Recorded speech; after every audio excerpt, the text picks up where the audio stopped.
Shibas কর্মকারের cerebral palsy থাকার কারণে প্রায়ই সেই বাথরুমের সানের ওপর বা টিউবওয়েলের সানের ওপর পিছলে যায়।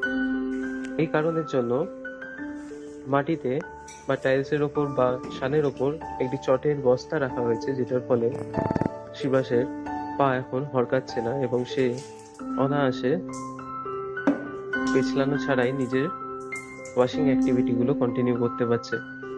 এরকম একটি চটের বস্তা তার ট্র্যাকশন আনার জন্য সাহায্য করছে এবং এটার ফলে ফ্রিকশনের কারণে শিবাস কিন্তু আর হরকে বা পিছলে যাচ্ছে না। এই সাধারণ চটের বস্তাই তাই এরকম বাচ্চাদের জন্য সলিউশন।